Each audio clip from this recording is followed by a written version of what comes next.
Hi everybody, welcome back to my channel. Today we're going to do a cooking video, cookie week. This is the last one. They're going to make peppermint crunch cookies or peppermint double crunch cookies. You're going to use Pillsbury sugar cookie recipe. They used to have a peppermint cookie that this went with.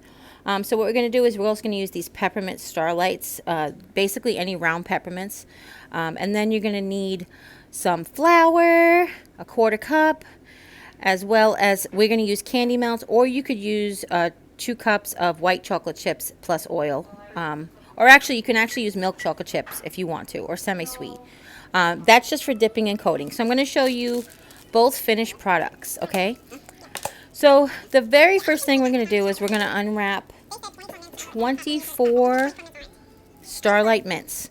We're going to put 12 in with the cookie dough, and we're going to put 12 that we're going to coat once we dip the cookies. All right?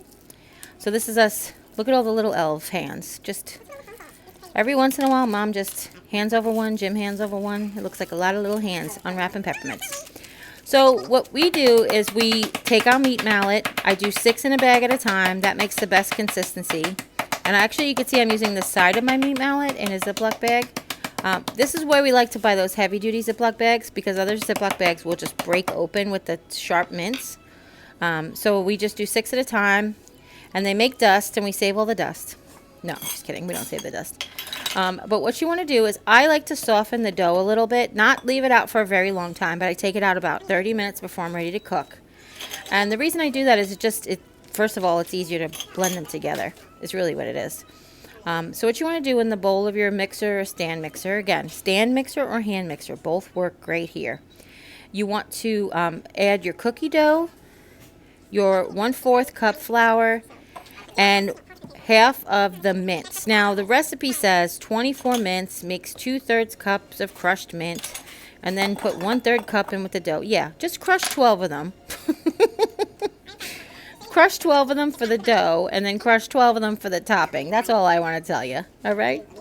So if you're curious, the dough that I'm actually using is a double pack. It's the 30 ounce, so we've doubled this recipe, but I'm just telling you the recipe for the regular standard 16.5 ounce roll of dough, okay?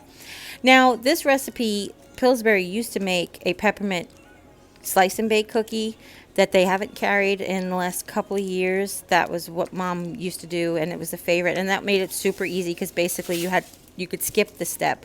You just added the flour to it, and that's it. So the dough, like I told you, the dough is just slightly softened, so I'm just cutting it up and putting it in the bowl in the stand mixer just to make it more malleable for my my beater. I don't really want to wear my motor out, you know. So if you're going to double this recipe, even though the large cookie dough is not twice the regular cookie dough, I want to tell you that it does work. So for this one, we added the 30 ounce cookie dough. It's like 30.5 ounces, which is less than less than double of what the other one is. But we still added the half cup of flour and the right amount of mints and stuff, and it still worked out really well. Okay, I just want to let you guys know that in case you do that. I said do again. I'm 5 years old. In case you guys do that as well. Okay. Now, this is a very popular cookie around our house. That's why we double it, and in our neighborhood and our family. You probably, I always imagined you could do this with peppermint candy canes because they're so available, but the recipe calls for the round peppermint mints. It actually says round peppermint mints, crushed. So that's what we have here. They're not very expensive at Walmart anyway, and I said to Mom, we should start saving them when we go to Sonic. Okay, so now I've got the paddle attachment of my stand mixer, and I'm going to add my flour as well as my chopped up mints, okay, directly in the bowl with the dough. All right, here I'm measuring it for you guys. I don't measure it, just trust me. just break up. I guess different Starlight mint companies probably have different sizes, but if you're missing like a gram, a microgram of peppermint cookie, it's not gonna make that much difference, I promise. Okay, and once you have all that mixed together into a dough ball, this is where Mom gets really precise with it. The recipe said how to measure them into 1-inch bowls, and that you should yield, the original recipe said you should yield 36. So what Mom was literally doing was dividing the dough like 36 times. So she was making the balls and she would count 36, and if she had any dough left over, she would divvy it up between the 36 balls. If she had any dough that she didn't have 36 balls, she would like take a little from each cookie. I personally don't feel like it's that critical. You just want to make sure that they're uniformed and that you get the reason that you like approximately a 1-inch ball, okay? But that's what we're going to do here. So what we do is we take a piece of parchment paper. Again, no man left behind. Make sure you scrape your bowl down. Make sure you get all your stuff out of there. You paid for it. Earn it. Love it. Keep it. Yeah, all the things. Okay, so just doing that last minute incorporation, see if there's any loose pieces of candy on the bottom, and making sure the candy is distributed evenly. For some reason, I feel like I need to do that. Don't ask me why. I just do. All right? Now, I'm throwing my hands in there to knead it up a little bit because the extra flour does, you do kind of need it to come together, but you'll see here. And it just helps pick up all of the extra little bits. I probably could have softened it a little longer, and you wouldn't need this step if you did that, okay? You wouldn't need to knead it if you let it soften enough, all right? So I'm trying really hard to get 72 balls out of here because I'm like, oh, we doubled the recipe, so we should have double the amount of cookies. And then I realized there's not double the dough. So we ended up only getting 68, but that was plenty. So what I'm just doing is I'm using the 1-inch cookie scoop, trying to make it completely flattened on one side so that it was completely even amount of cookie dough. And I'm rolling it onto wax paper. Just rolling it with, adding the rolling to my hands and then adding it to the wax paper. There we go. And you're going to repeat this with all of them. Do you guys want to watch me roll out 72 cookies? Probably not. Let's go super fast. And through the magic of television, we now have all of our doughs rolled out. And like I said, we were now we're taking some from each because we didn't get 72. And this point we realized that we don't need to have 72 because it's not 32 ounces of cookie dough. I don't know. We're weird. But you guys do what works for you, okay? And through some more magic of television, we're putting them on the pan. So now you want these to be 2 inches apart, 1-inch balls, 2 inches apart, on parchment-lined cookie sheets. Now you guys know you get great parchment paper at the Dollar Tree. It's so cheap. They actually have ones that are pre-cut, which is great for cookie making. That usually fits on cookie sheets really well. And you're going to pop them into your 350-degree preheated oven on the center rack. And again, we're going to set the timer for 5 minutes and turn our pans 180 degrees. Okay? And then once oh, look, they're starting to cook. Now, again, you could skip this step if you happen to have a convection oven or any oven that, heats more evenly. But then when the 10 minutes are over, that's it. They just look beautiful. You want them to have a little bit of golden brown edges. Some of these candies melted out, which is fine. That's totally normal. And you want to let them cool on the pan before transferring to a cooling rack where you need them to cool completely before we dip and coat. Okay? So now on to the fun part. Again, through the magic of television, the magic of YouTube. Blah, blah, blah, blah.